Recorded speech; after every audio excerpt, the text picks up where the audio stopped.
Don't you know that you're a grown-up? No games, no puns. Not allowed if you're a grown-up. Hey there, welcome back to GenXGrownUp. I'm John, I am a GenXGrownUp, and thank you for clicking in to watch another of our book and record videos.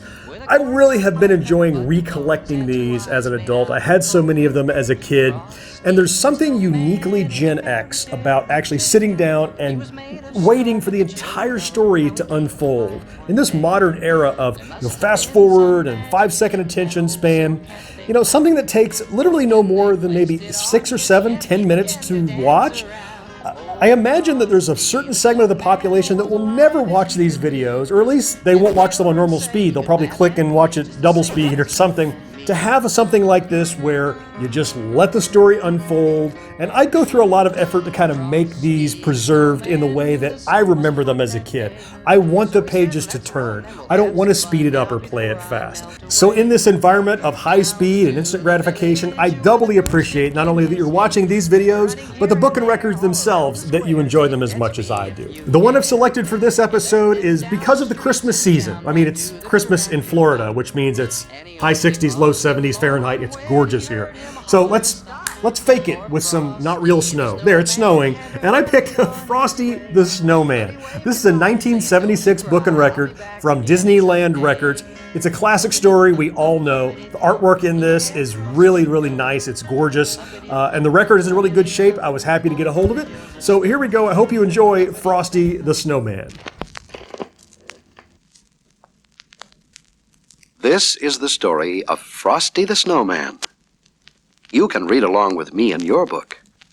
You will know it is time to turn the page when you hear the Christmas chimes ring like this. Let's begin now. One fine snowy day, Sally and her brother Joe were having fun trying out their new sleds. The hill behind their house was perfect for sledding. Come on, Joe. Follow me. Suddenly, they heard a familiar voice. Hey, come help us build a snowman. It was their neighbor, Billy. After they had put away their sleds, Sally and Joe ran down the hill to help. Their friend Tommy was already rolling a big ball of snow around the field. Yes, sir. This'll be the biggest snowman we ever made. Whew, I'm gonna need some help now. First, they rolled a great big snowball. Then they rolled a medium-sized snowball. And finally, a little one for the snowman's head. Then the children stacked the snowballs, one on top of the other. Billy ran home and brought 2 bits of coal to use for the snowman's eyes. Sally gave him a button nose and a funny corncob pipe. Tommy brought floppy galoshes and a scarf for the snowman. And Joe said, Look, I found a pair of old red mittens for him to wear. Now all we need is a hat, said Sally. So they began to look around. Sally found an old green cap, but it didn't look just right. Billy found a battered felt hat, but it still didn't seem right. Just then, down the street came the whistling wind, and it blew to their feet a shiny top hat. Just what we need. Cried Joe. Billy was amazed. It's like magic. Tommy picked up the shiny top hat and put it on the snowman's head. Zing! Tommy's hand sprang back with a shock. It is magic. So it is, Said a deep, chuckly voice they had never heard before. and a pleasant sort of magic, if I do say so myself. It's the snowman, Whispered Sally. Yes, ma'am, Frosty the Snowman, at your service. Billy thought he was dreaming. He's alive. The snowman started off down the hill. Come on, children, follow me, and I'll show you how to have fun in the winter. Hooray! Let's go! and the children ran after Frosty. With Frosty's help, everything was easier and more fun. When they built a snow house, the snow blocks packed tighter than ever. They all went ice skating, and the magical part was that while they were with Frosty, the children could stay out and play in the snow and never get shivery cold. Was it Frosty's warm heart or his magical smile? Whatever it was, they thought it was fine.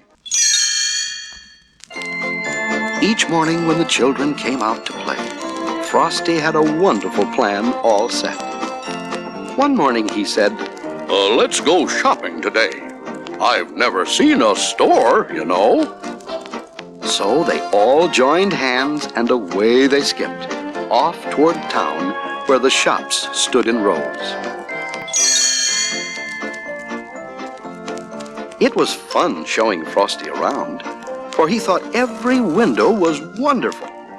They led Frosty all around the town that day while the warm, wintry sun shone down. As they came to a corner, a warm, gusty wind blew off Frosty's hat. Frosty went running after it. Before the children could follow Frosty, the traffic policeman blew his whistle for them to stop. They waited on the corner while trucks and buses and cars streamed by.